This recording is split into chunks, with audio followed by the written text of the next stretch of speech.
Ако 2012 година Македонија заврши со негативен економски раст, а сите параметри говорат во прилог кон ова, и ако во економијата не очекува ништо подобро и во ова 2013, тогаш за да се избегнат сите рецесивни процеси, нужно е да се преземат порадикални мерки. Со континуиран пад на индустриското производство во земјоделието и во трговијата, мора да се размислува за отворање на нови пазари, бидејќи постоечките и за годинава најавија намален увоз. Од тие причини, најавувато Стопанската комора на Македонија годинава ќе се посветат на поголемо присуство и организиран настап на пазарите од Блискиот Исток. При крајот на минатата година Стопанската комора на Македонија испорача нови барања, би рекле не само до владата, туку до целиот политички корпус во Македонија. Едно од нив е ревизија на сите донесени закони кои го носат европскиот презнак. Ново барање. Зошто? Кои се причините? Па, прво е едно од нашите глобални согледувања кои го имавме во минатата година, дека со забрзувањето на процесот на евроинтегрирање на државата проба да го фати чекорот во промената на законската регулатива генерално, и тој процес на воведување на препораките, заради тоа што Европската унија генерално нема уникатен закон за по кој треба да се прилагоди законската регулатива, инаку тоа би било многу полесно. Значи, ако би говореле за единствен политички систем и за единствена организациона шема на сите држави во Европската унија, тогаш усвојувањето на тие закони би било многу просто. Тоа е тој закон и тој треба да се усвои, само се преведува и се адаптира на локалната економија. Меѓутоа, ono што е важно е дека најголем дел од законските предлози настануваат како резултат на имплементацијата на препораките на комисијата, генерално дадени према земјите членки. Треба тоа да го вградат во својата законска рамка. Секогаш тоа не иде гладко. Значи, до вештината или до знаењето на законодавецот е да тие препораки ги вгради во значајна мера или да тие препораки бидат вградени до ниво кое ќе биде прифатливо за економијата во државата. Значи, неколку пати напоменуваме дека не постои држава без економија. Целата политичка рамка се ослонува на функционалност на државата како економски механизам. И ако тоа не функционира, ние не можеме да очекуваме дека политиката ќе лепти во простор и дека таа ќе може да функционира ако економијата не е функционална и ако не ги испорачува своите перформанси како што треба. Барате на сите досега донесени европски закони, така? Знаете како, јас би ви рекол, прашање е дали ревизијата ќе биде длабока или плитка. Може би ние, на база на она што ние наше согледување добиено од нашите членки, до сега имаме добиено такви забелешки на серија на закони. Меѓутоа, дали таа длабочината ќе се вика ревизија или ќе се вика адаптација на постојната законска регулатива до одредено ниво, кој ќе ги одлесни или ќе се постават во стендбај до влезот во Европската унија. Идејата е да на македонските предпријатија не им се направат додатни намети непотребни, кои ќе го направат нашето производство неконкурентно во услови на тотално отворен пазар. Вие, како што и сами знаете, со подпишаните договори кои ги има Македонија, имаме прилично слободен пристап на пазарите, под услов да работиме со висок ниво на квалитет и под условите кои ги пропишува Европската унија. Да не говорам дека и со ЦЕФТА договорот, огромен број на држави се сложија да ги отворат своите пазари без никакви тарифни бариери и мислам дека до знаењето и до вештината на компаниите како да пристапат на тие пазари. За вон тарифните бариери сме говореле повеќе пати, меѓутоа тие не се предмет на оваа наша иницијатива, овдека конкретно говориме за имплементацијата на препораките кои се вградени во нашите закони, а се направени по инсистирање на адаптација на нашата законска регулатива да биде поблиску до европската, а кои директно наметнуваат како да кажем, непредвидени или зголемени давачки кај нашите предпријатија, а значен дел од земјите можда од Европската унија и самите не ги имплементирале во своето законодавство. Имате ли конкретни примери за кои закони се однесуваат вашите забелешки? Па, знаете како, она што беше како што минува времено, како што доаѓаат новите закони, така доаѓаат и забелешките. Вие и сами бевте сведоци каква беше реакцијата на законот кој пропишуваше првенствено воведување на обврската за поседување на апарат за реанимација во секое предпријатие. Значи тоа е давачка која генерално земено не само што е проблематична по својата содржина, можеби таа и ќе спаси животи. Прашањето е колку сме ние подготвени да го имплементираме во секое наше предпријатие и во секоја наша средина. Се работи за исклучително сензитивна мерка која значен дел од нашите предпријатија, без разлика колку тоа да кошта, а кошта доста, предизвикува и голема морална дилема. Дали вие треба да дозволите да одреден човек во вашата организација, кој не е медицинско лице, врши медицинска услуга. Јас сакам да верувам дека законодавецот го анализирал проблемот и видел дека денешните уреди се сосема безбедни за нормално функционирање. Меѓутоа, јас мислам дека постои огромна скепса кај нашите предпријатија и тотална неподготвеност да се алоцира соодветен човек во компанијата кој треба да биде често присутен во компанијата, значи во значен дел од времето присутен во компанијата, за да биде на услуга на тој апарат. Во спротивно, апаратот е без никаква функција ако го нема човекот во просториите на предпријатието. Према тоа мислам дека после ако се говори за определбите за имплементацијата на законот за безбедност при работа. Значи ние како работодавци воопшто немаме против да се имплементираат повисоки стандарди за здравствената заштита на вработените во предпријатијата. Меѓутоа да се имплементираат највисоките можни стандарди и таму каде што треба и таму каде што тоа не е нужно, а со тоа да се нанесат големи штети на предпријатијата, мислиме дека услови на економска криза не е нужно да се спроведе токму сега. Знаете како, не сакам да бидам адвокат на ѓаволот, меѓутоа секогаш кога говорам, тоа го говорам и како член на Националниот совет за евроинтеграција. Тоа ја ќе го кажам и таму и било каде.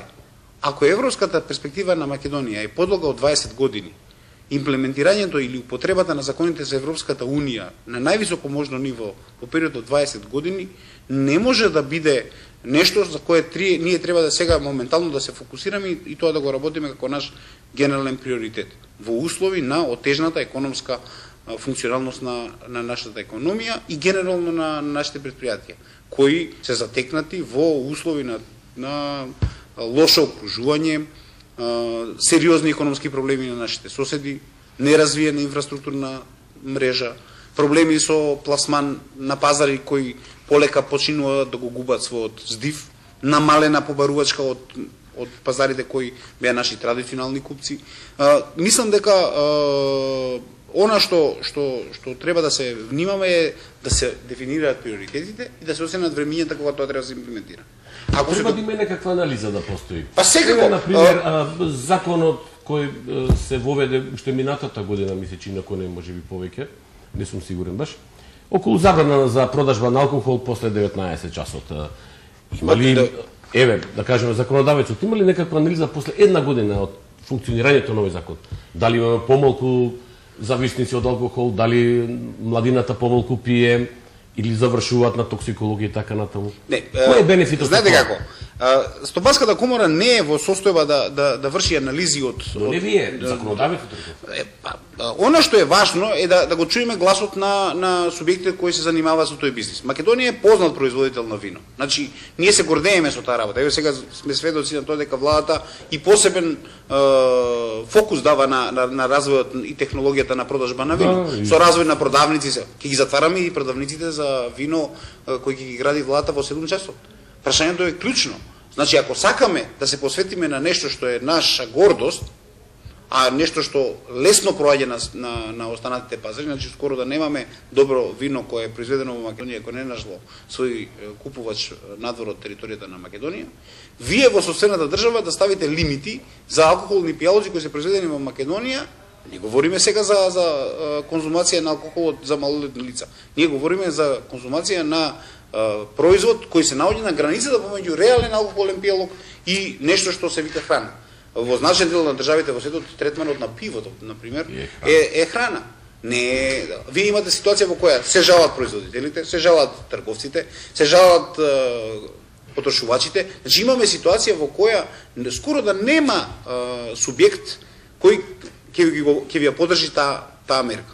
Ја ви реков, сосеме спротивно однесувањето во однос на малолетничкото конзумирање на алкохол, каде што апсолутно стоиме за определбата да се забрани.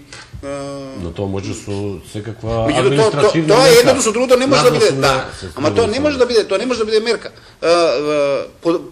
Поистоветено едно со друго.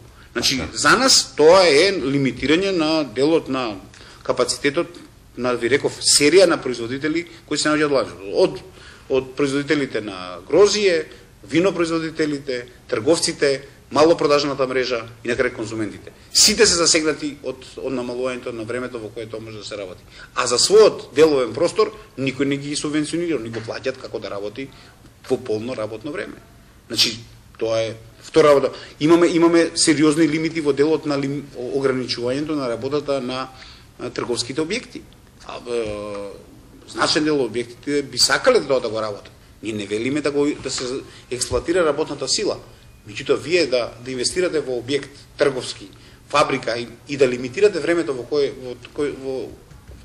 ќе се работи во тој објект е надвор од има регулатива која треба да регулира под кои услови и колку треба да биде платен работникот кој работи во нормалните работни часови. Меѓутоа, вие да го лимитирате времето на 8 часа и секој минут надвор од работното време да го санкционирате со казна која е некогаш поголема од реалната вредност на инвестицијата во која е затекнат работникот.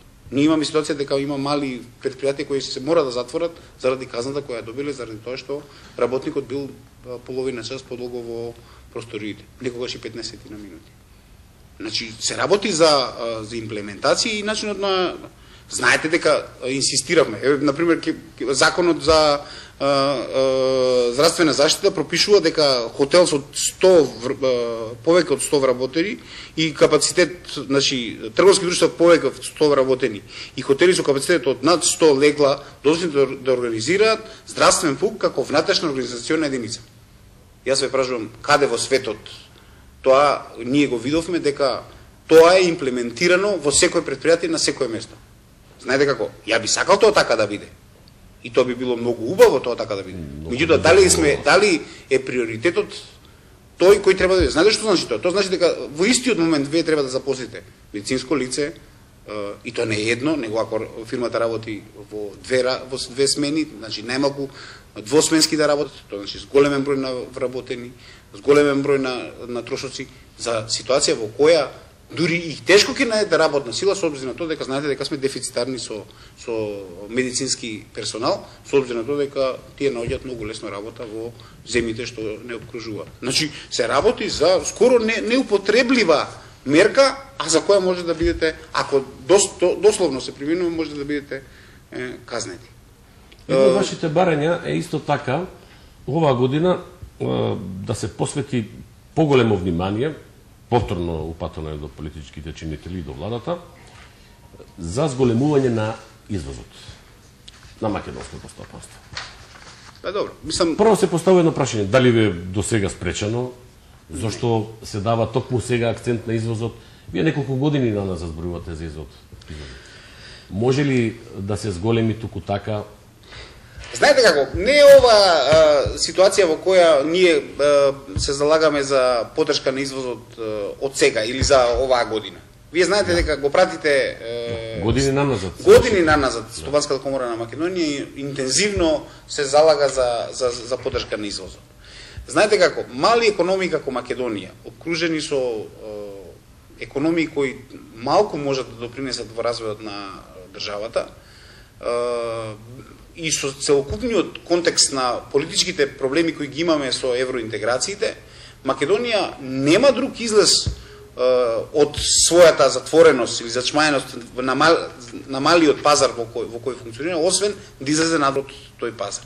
Значи, вие имате сериозни лимити на раст кои се директно врзани со потенцијалите за конзум на она што го произведувате во државата. Дури и проектирањето на производните капацитети и кај странските инвестиции во Македонија што во изминатите години беа направени, сите се наменети за извоз. Интегрално се наменети за извоз. Ниедна од нив немаше компонента во која делумно била планирана македонскиот пазар како конзумент на тие производи. Тоа е маргинално во однос на планирањето. Значи Македонија мора да се држи на она стара наша заложба извези или умри. Значи, ние мораме да излеземе надвор од македонските пазари заради тоа што македонското стопанство не може во рамките на своите 2 милиона жители да проектира раст кој би бил и приближно равен на оној што е потребен за една држава која има аспирации и амбиции какви што имаме ние. Да станеме членка на Европска унија, да ги постигнеме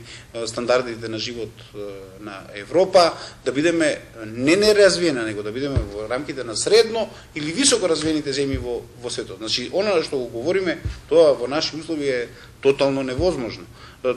Затоа мислам дека нашата заложба за поддршка на извозот не е од сега или не е за краткорочна употреба. Па сега ќе извезуваме 2, 3, 6 месеца и со тоа ќе го затвориме некоја наш тековен проблем и тука ќе застане приказката. Не. Него јас мислам дека ние треба да работиме на извозот како наша глобална стратегија. Знаете како многу малку сме проговориле за тоа зашто македонскиот извоз е на толку ниско ниво. Па ја мислам дека тука треба да бидат повикани малку и институциите кои се занимаваат со образование и со истражување. Македонија е една од ретките земји која многу малку троши на тоа што се нарекува research and development, значи на истражување и развој.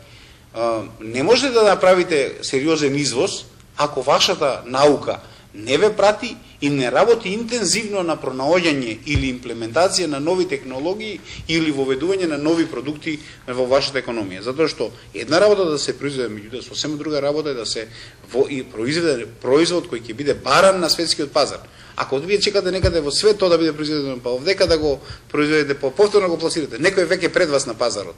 Тоа е една од последните забелешки на сите представници од Европската унија кои дошло овде, барајки по-конкурентни производи.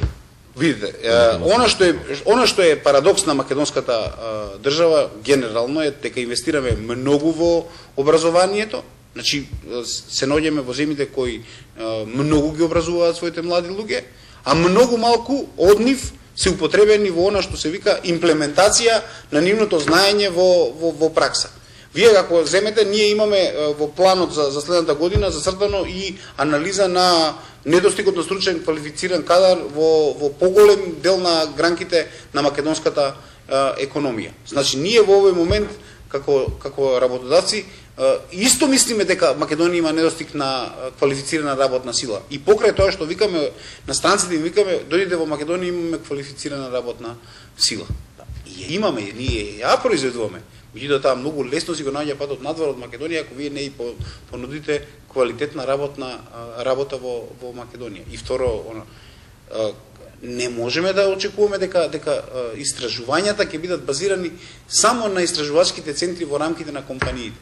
Да, меѓутоа науката мора да ускочи. Говориме за сериозни инвестиции кои се направени во изминатиот период во делот на едукацијата. Очекуваме ефектите од тоа да дојдат како повратен ефект во ликот на нов производ, унапреден производ, унапредена технологија, зголемено производство, нова идеја која може да се пласира на новите пазари. Инаку вака, ако очекувате да компаниите притиснати помеѓу тоа како да преживеат, како да поделат плати, како да си го најдат пласманот на своите производи, како да го одржат нивото на производството, како да го задржат работникот на работното место и квалифицираната работна сила, уште да инвестираат во, ако треба и они да инвестираат во развој и унапредување на своето производство, тогаш веројатно дека многу малку можеме да очекуваме. Би ве потсетил дека најуспешните македонски компании имаат големи истражувачки центри. Нема да ги споменувам по име, со обзир на тоа да не се најде некој погоден во... Меѓутоа, нашите најуспешни македонски компании имаат цели големи истражувачки центри. Крај, тоа е абецеда на економија. Годинава најавивте дека ќе се фокусирате во барање и истражување на нови пазари. Сметате дека традиционалните партнери досегашни во трговската размена со Македонија не може да ги задоволат нашите барања, ги губиме како партнери, или пак, ако сакаме да го зголемиме производството, на крајот на краиштата мораме да бараме нови пазари? Според последните истражувања на економскиот раст во земјите што се наши најголеми економски партнери, а значен дел од припаѓаат на групата на европски држави, ние не можеме да се надеваме, значи упросечено, на економии кои треба да ги конзумираат македонските производи со економски раст предвиден, проектиран за следната година повисок од 0,1%. Значи, не говориме за 1%, 0,1%. Јас тоа ви кажам, би рекол само не рецесија, за да не се каже дека е државата во рецесија. 0,1% не ви е раст. Тоа ви е само преживување и одржување на нула. Под услов да немате раст на дефицитот во платната сметка на државата. Иначе ако ви се јавува дефицит, ќе поразговараме, можда ќе имаме прилика да поразговараме за тоа кои се тие така наречени одговорни економии во светот. Мислам дека тоа е битен елемент за нас како економија, заради тоа што не можеме да очекуваме дека ќе имаме ние убрзан раст од 2, 3, 5, 7%, а ако продаваме на економии кои за себе проектирале дека ќе имаат економски раст помало од 0 или со еден збор кога нема побарувачка. Па видите, тоа ви пазарот е тој. Да. Пазарот е тој. Вие се конкурирате со сите земји кои порано продавале на тој пазар, дури имате сега зголемено понуда и од земји кои до сега не биле присутни на тие пазари. И сега да вие велите, ние на намалената побарувачка во тие држави, значи на намалената економија во тие држави ќе им продаваме повеќе, значи ќе истиснеме некој друг. Значи тоа да бидеме многу поконкурентни од сите конкуренти наши на тој пазар за да ги истиснеме од таа. Инаку која е логиката? Како можеме? Физички е невозможно ние да постигнеме таков раст ако таму не направиме наш мега продор на тој пазар. Тоа е тоа што не упати на тоа дека Македонија не може да рачуна само на своите традиционални пазари. Она мора да излезе надвор од своите граници и да проба да ги најде своите партнери во земјите кои досега не биле наши традиционални пазари.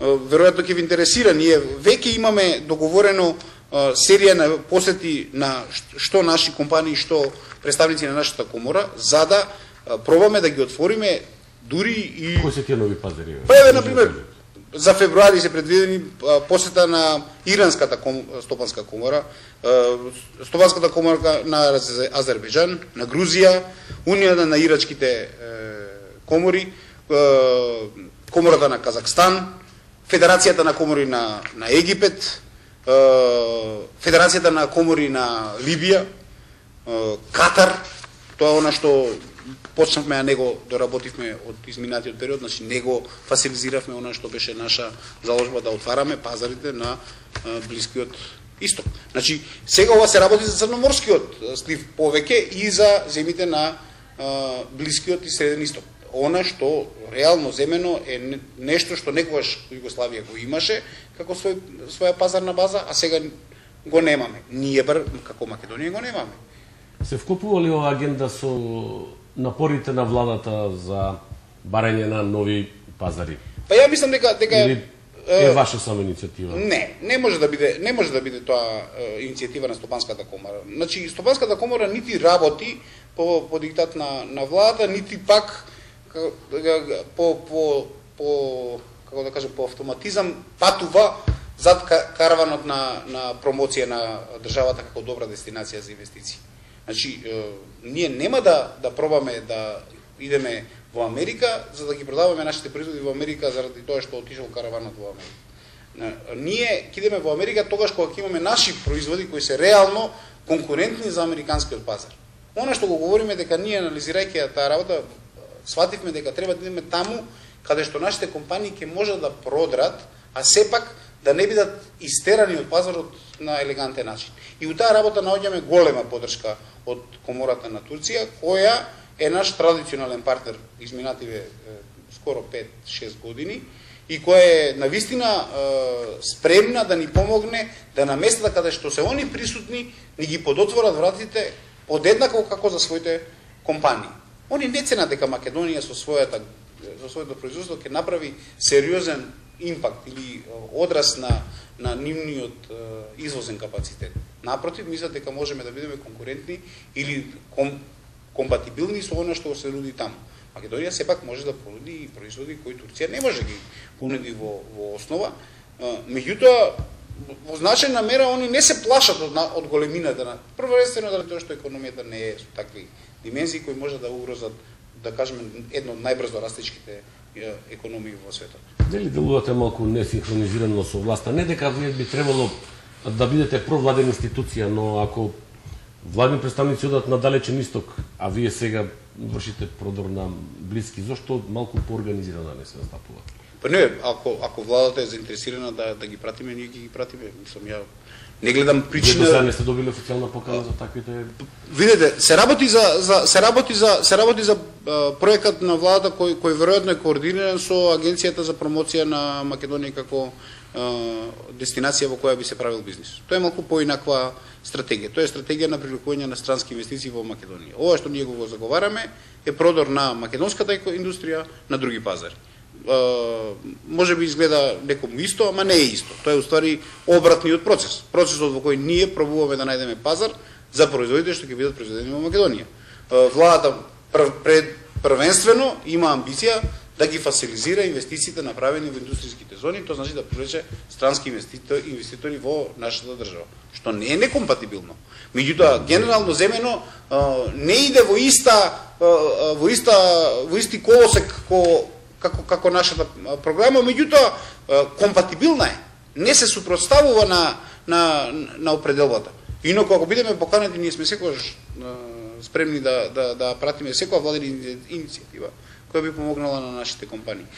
Сакам да ви кажам, ако забележите, овдека има држави кои се дури малку екзотични, не знам дали ви западна за уво дека тука се споменува една Либија или еден Египет. После арапската пролет. Па да, после арапската пролет. Повеќе ризични подречи од колку. Знаете како, до тоа дојдовме на инсистирање на некои наши членки кои веќе пласираат своји производи во тие држави. Успешно. Преку посредници, меѓутоа ги пласираат. За нас е тоа добар индикатор дека нашите производи таму би можеле да бидат пласирани и значи треба да се охрабриме и да идеме пред нив. Не е коректно да ги оставите компаниите сами да си го крчат патот на останалите, ако веќе имате асоциации кои имаат и капацитет и можност тоа да го направат бар за почеток пред нив, да ги подотворат вратите на тие економии. Мене ми се чини дека е сосема коректно тоа да идеме ние организирано и да ги презентираме нашите компании, отколку они самите да си ги бараат пазарите и една по една да го прават истиот пат кој ние можеме да го направиме со една посета на одредена дестинација или локација. Што одат вашите анализи? Во 2012 година македонското стопанство стартуваше неликвидно, со големи внатрешни побарувања. Како ќе заврши годинава, односно како ќе стартува ова 2013 година? Минатата година, ми се чини дека минатата година беше покритична во делот на ликвидноста, што не значи никаква компаративна предност, освен тоа што навистина морам да кажам дека изминативе 15 дена, за разлика од другите години кои имаме огромни поплаки од нашите членки, немаме поплаки од нашите членки, тоа значи дека во значајна мера обврските владата почна редовно да го враќа. Тоа значи да. Индиректно тоа значи дека владата ги покрива својот долг полека и конзистентно го исполнува ветувањето дека ќе ги покрива. Знаете како, точно е тоа дека сме сведоци на тоа дека постои задолжување на буџетот зголемено, меѓутоа економијата мора да биде искомпензирана за делот на услугите кои ги има дадено и за делот од средствата кои се прибрани, а кои треба да бидат вратени според закон.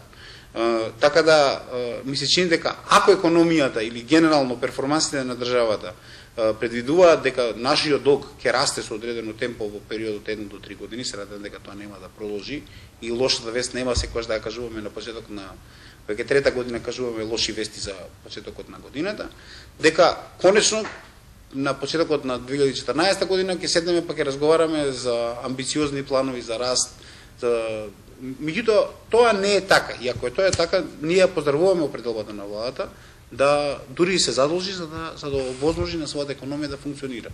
Особено тоа е крвотокот на по овие анализи за развојот на глобалната економија сега во 2013 година. Секако не се пријатни се уште. Еве сега до рака ми дојде еден напис во Washington Times кој говори за перспективите на светската економија во 2013 година. И во кој се говори за тоа дека покрај сите очекувања дека економијата во 2013 година ќе заживее, заради тоа што првите индикатори од крајот на 2012 и почетокот на 2013 не се толку негативни, сепак очекувањата се поразителни. Првенствено заради тоа што светот е зафатен на страна од економската криза, е зафатен со сериозна криза и политичка, заради тоа што земите кои би требале да го повлечат тој воз на светската економија, не се држат доследно до ветеното во делот на... Значи, ако, да кажеме, еве, можеме да говориме за најразвиените светски економии. Значи, се предвидува, според она напишаното, се предвидува дека американската економија ќе се развија со 3% раст, а дека дефицитот нема да го надмине 4% од бруто националниот производ на државата. Очекувањата на економистите се сосема поинакви, дека растот не може да биде повеќе од 2%, а дека дефицитот ќе биде 7%. Да не ви говорам сега, например, некои други многу слични економии. Еве, например, конкретно германската, ако сакате. Таа се третира за прилично конзервативна економија. Таа е нашиот, веројатно, најголем европски партнер и понатаму ќе биде. Таа и понатаму покажува исклучително висок ниво на конзервативност, заради тоа што се ослободи од баластот на земите кои и го товареа незиниот буџет. И она што сега се работи, тоа дека дури и они не предвидуваат раст поголем од 1%. Значи, говориме за прилично конзервативни предвидувања кои тешко можат да бидат... Сакате да ви ја кажам, Бях би сакал едно во рамките на овој контекст. Спомнате политичката криза која многу влие на развојот на економијата. Како оценувате нашата сега политичка криза, вие како комара? Нашата колку ќе влие? Нашата политичка криза е неверојатно негативно влие на развојот на македонската економија. Значи, она што можеме да ви го кажеме дека ќе биде тотално непотребно да патуваат и владени конвои, и коморски конвои по светот, да бараат пазар и се, ако ние дома немаме политичка стабилност и предвидлив политички систем со нормална правна рамка во која ќе биде заштитен капиталот на инвеститорите во државата. Значи, ова што се случува во делот на политичката нестабилност, не знам како некому тоа изгледа, меѓутоа за економијата е катастрофално. Не можеме да очекуваме дека некој ќе ја смета Македонија за сериозен партнер ако се случуваат вакви тешки политички турбуленции. И овдека не би сакал да обвинувам нити позиција, нити опозиција, но сакам да кажам дека одговорна држава овој луксус кој се случува со политичката нестабилност не сме да се го дозволи. Особено време на економска криза. Особено во услови на тешка економска криза, велам, имаме сериозни економски проблеми, податоците кои ќе ги објавиме после објавувањето на завршните сметки, заради тоа што тие ќе бидат валидните, а ние прелиминарните веќе ги имаме, говорат за исклучително големи дупки во сериозни делови на нашата економија, како што се индустријското производство, сервисните услуги, транспортните услуги, генерално на сите фронтови имаме негативни трендови. И не се само трендовите негативни, него и вкупното ниво на активностите доживува колапс, тоа значи дека имаме некроза на економијата, одумирање на сегменти на економскиот живот, кои не можат да не се одразат на бројот на невработени лица во државата. Значи, мораме интензивно да работиме на заживување на економијата во сите можни сегменти од животот. Ви благодарам за разговорот. Благодарам вас.